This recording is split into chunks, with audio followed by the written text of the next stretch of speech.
bel CVT-nya putus. Ya itu udah nggak aneh kan buat gua, karena gua udah sering nemu mobil HR-V yang kilometernya di bawah 150 dengan kondisi bel CVT-nya rontok. RPM itu nggak lebih dari 2000 guys, atau seandainya memang lebih dari 2000 mungkin cuma sampai 2500. Jadi di segmen overall mobil Honda.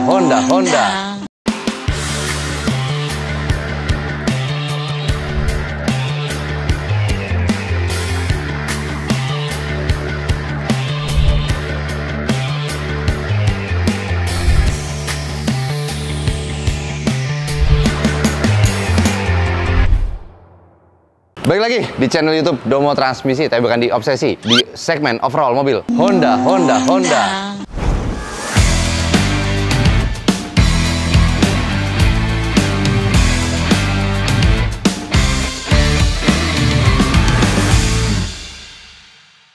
Kembali lagi bersama saya Arya di channel YouTube Domo Transmisi guys. Nah sekarang gue kedatangan nih mobil ketiga Honda HR-V yang punya masalah belt CVT-nya itu rontok. Nah mobilnya itu datang ke Domo Transmisi itu atas rekomendasi dari dealer guys. Sedikit info, mobil ini kan tahun 2017, kilometer 139.000. Nah, buat teman-teman, kilometer 139.000 ini tergolong gondrong atau enggak nih? Cuma kalau buat gua sendiri sih, mobil Honda terus HR-V kilometer 139.000, bel CVT-nya putus. Ya itu udah nggak aneh kan buat gua, karena gua udah sering nemu mobil HR-V yang kilometernya di bawah 150 dengan kondisi bel CVT-nya rontok. Nah, buat teman-teman yang punya mobil Honda, ada bagusnya nih, setiap 20.000 km ganti oli maticnya. Jadi teman-teman tahu nih kapan bel CVT-nya itu rontok. Nah, apalagi teman-teman nih yang kilometernya udah di atas 150.000, sering-sering cek deh, jangan sampai oli matic gak diganti terus keluar kota tiba-tiba bel CVT-nya putus, bahaya kan nyawa Anda beserta nyawa keluarganya. Nah, oke lah, tanpa berlama-lama lagi, yuk kita lihat proses pengerjaannya. Check it out.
Oke guys, sekarang gue lagi ada di mobil kedua, mobil Honda yang baru aja selesai pengerjaan overhaul. Nah, sedikit flashback, mobil ini kilometer baru 139, mobilnya tahun 2017. Nah, mobil ini baru aja selesai untuk kita overhaul di bagian bel CVT-nya. Nah, sekarang sebelum kita memberikan mobil ini ke konsumen, ada baiknya kita test drive dulu. Oke, tanpa berlama-lama lagi, let's go. Oke guys, sekarang kita udah selesai proses overhaul. Nah, ini kan gue mau test drive dulu nih. Ini mobilnya kilometer 139.000 ya, yang kemarin bel CVT-nya rontok. Nah, sebelum kita tes jalan, kita coba PRND-nya dulu guys, buat mastiin bahwa mobil ini perpindahannya udah nggak ada masalah gitu ya. Oke, sekarang posisi N, gue masukin D dulu, maju dikit dulu. Oke, D-nya aman.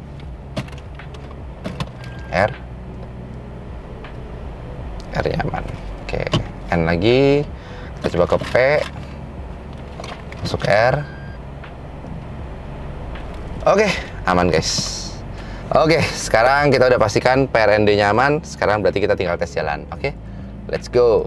Oke guys, kita udah tes PRND-nya tadi udah normal ya. Sekarang tinggal mau tes jalan. Kita coba dari kecepatan rendah terus sampai kecepatan cukup tinggi. Nah, paling ya masih sekitar Kelapa Gading lah. Paling kita coba sampai 80 atau 90. Oke, ini kita udah nemu jalan kosong. Kita coba ya dari kecepatan rendah sampai kecepatan cukup tinggi. Oke, 10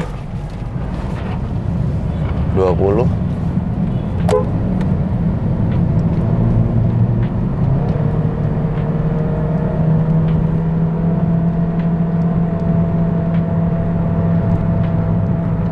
Oke,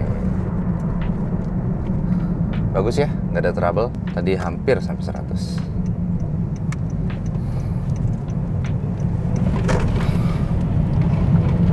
Oke, kita udah coba bejek mobilnya dan hasilnya oke. Matic-nya udah sejauh ini normal, nggak ada masalah. Nah, mungkin sedikit tips lagi nih dari gue sebelum videonya berakhir. Bejek-bejek. Nah, banyak yang bertanya-tanya ke gue, kalau mobil Matic itu cara bawanya katanya kan nggak boleh dibejek-bejek ya guys ya. Nah, sebenarnya bejek-bejek sendiri tuh kayak gimana sih di mobil Matic CVT itu? Mungkin kalau bisa gue jelaskan secara sederhana cara mengendarai mobil CVT yang baik dan benar itu. Jadi sederhananya seperti ini guys. Apabila teman-teman mau akselerasi ya, nah itu bisa kita coba untuk gasnya diurut. Jadi RPM itu nggak lebih dari 2000 guys. Atau seandainya memang lebih dari 2000, mungkin cuma sampai 2500. Jadi biarin aja mobilnya akselerasi makin cepat tapi RPM itu nggak terlampau tinggi, cuma di 2500. Nah, dengan di RPM 2500 sendiri kan nanti kecepatan mobil kan akan bertambah tuh secara perlahan. Nah, tapi kalau misalkan teman-teman langsung di kick down, berarti RPM itu kan akan lebih dari 2500 ya. Mungkin bisa ada di 3000, 4000, 5000. Nah, kalau misalkan teman-teman sering memberikan kick down, RPM-nya tuh 4000, 5000 gitu kan, atau 3000, intinya 2000 lebih, 2500 lebih aja secara dikejut gitu ya. Nah, itu namanya bejek-bejek. Nah, itu yang biasa membuat belt CVT mobil Honda itu sering mengalami kerontokan. Biasanya kita gampang sih kita ngelihatnya. Kalau misalkan kilometernya di bawah 150, itu sih buat gua ya, itu hitungannya kilometernya masih rendah. Nah, jadi kalau misalkan putusnya di bawah 150.000, bisa diasumsikan lah berarti yang bawa mobil itu bisa dibilang cukup kasar lah, sering dibejek-bejek. Nah, tapi kalau teman-teman lihat mobil Honda yang kilometernya bisa sampai 200 atau 250, nah biasa tuh orang-orang yang punya mobil Hondanya tuh bawanya tuh kalem, nyantai, gasnya diurut. Nah, kira-kira kayak gitulah gimana cara membawa mobil Matic CVT Honda agar belt CVT-nya itu lebih awet dari biasanya. Jadi RPM-nya kita nggak usah terlalu tinggi lah, 2000, 2500 kalau lagi mau akselerasi. Oke, paling segitu aja untuk video kali ini.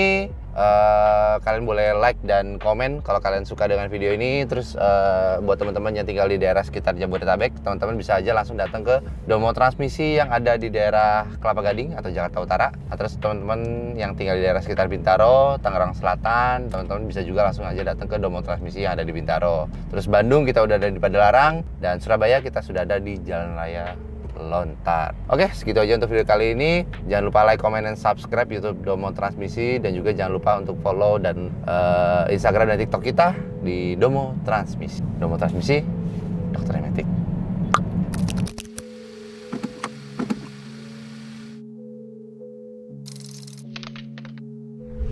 Domo Transmisi, Dokternya Metik.